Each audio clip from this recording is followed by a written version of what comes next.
Hello, everybody. I'm John Locke, and I'd like to welcome you to the LockeInYourSuccess.com Trading Performance Podcast, where it's all about real traders, real problems, and real coaching. Listen up and enjoy the segment. Let me just kind of reset the stage, and then we'll get into Dan's question. And I talked about last time about when we think about the different strategies that we have in our portfolio, is how to deploy them. It could be anything under the sun, right? You could just do one strategy at a time. You can do, maybe it's rules-based, maybe it's subjective, so on and so forth. And I like the idea of, if you're going to deploy more than one strategy, make sure it serves a purpose other than make money, right? It would be a little bit more robust than that. Is it something that, just like any employee in your business, they all have tasks, they have objectives, and they play a certain role. So at the end of the month or quarter of the year, you've got that account growth that you want. And it's not just kind of willy-nilly, you're hopping from one strategy that you have in your quiver to another. It's not to say that you can't do that. I mean, you could just be totally subjective, right? And just trade SPX and Russell. But this was, a way you could deploy your capital, diversify, and when you start talking about purpose and stuff, so with a different company, and that's a good point. Apple, what's their objective? Well, their objective is to make money, right? They're their company, they want to make money. Right. And they have different people that fill different jobs in that company. They have people who make money directly through sales. You have people who build stuff who don't make money directly, but it has to be built, right? Right. Right. So everybody has a role, even though your overall objective is a given. The company's got to be profitable, otherwise it's not going to be in business. Everybody has their function and their role, and I think that's one way you can approach how you allocate your trading capital. And when I talk about trade buckets, that could be job description. These are all kind of synonymous or synonyms, and your job descriptions can vary, right?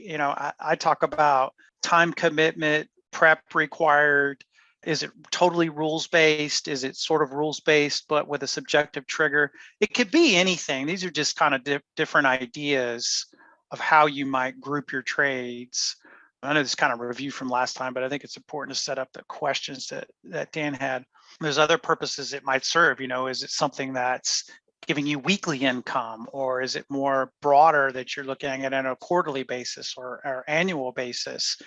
And, I think it bears stating, a lot of this, especially when we get into Dan's question, is covered in the trading triangle, right? The business component, because this is really what we're talking about. So that's what this was discussed last time. And I took Dan's question. It was a great question, by the way. And I kind of took it, parsed it out in some different pieces, and we'll kind of take it one at a time. And really, they all kind of feed on each other. So let's just kind of walk through this. So the first part of his question, he says, do you have any tips or thoughts on how best to manage trade size or plan capital as you diversify? So, some of this is self-evident, but as we go through this conversation, you'll see that there are a lot of things to kind of think about. But first and foremost, you could approach it where you just take your total trading account and apply a certain percentage to each trade. And I've got an example of what that might look like. And you want to make sure that if you put aside 25%, say, to the Super Bowl trade, that whatever job description it's serving, that you assign it in that way, right? So an example of that could be, it's just something I don't worry about. It's more or less set it and forget it.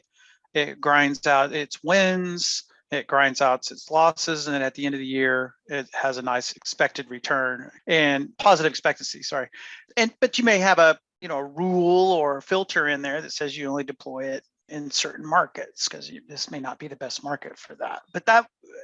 But again, a lot of this is brought up in the trading triangle, and that's why it's such a great question that Dan brought up from that standpoint. But that would be kind of the starting point, right? Because you certainly could say, I'm just going to put 100% of my trading capital, and it's just going to be this subjective trade, if that's what fits your personality. And in order to know, I know when I used to hear this all the time from people, I'm like, what do you mean fits my personality? I don't know. It's an iterative process, trial and error. Maybe you do two different trades. Maybe one's totally, half your money goes in a totally rules-based trade and the other one's subjective, and it's in the Russell. see if that works for you. See, in other words, do you feel comfortable? Does it fit? And I'll go on this a little bit later. If you're stressed out, or if you feel like, everything's riding on this one decision, then that's not fitting your personality. So hopefully that kind of explains what that means when we say, does it fit my personality? Can I make a comment, Stephen? Yeah.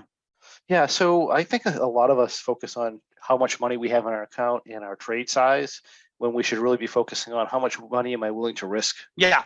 for this period of time. And Yeah. realistically, it's unlikely you're ever going to have a problem with planned capital or having not enough money if you're focused Right. on your losses, because I don't really care how much money gets in a trade. I just care how much I'm going to risk from my entry point to my stop loss number or my realistic exit point on that trade if it goes bad. And really, if you're focusing on that, it does a couple things. It helps you keep your trade size relative. It helps remind you that at some point, whatever you're doing is going to lose. And if you're reminded of that, you're not going to trade so large or overtrade.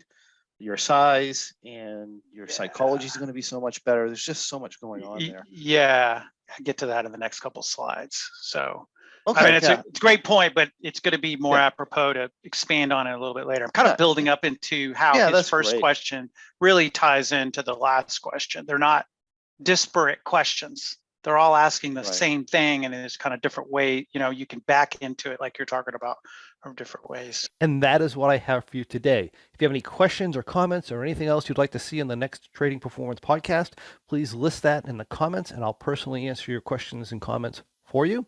Also, I'd love to encourage you to come on over to lockeinyoursuccess.com. That's LOCKE in yoursuccess.com, and check out our Trading Performance and Pro memberships, where you can find the tools you need to become a much more effective trader, regardless of the type of trading you do. Thank you for joining me. I look forward to seeing you on the next Trading Performance podcast.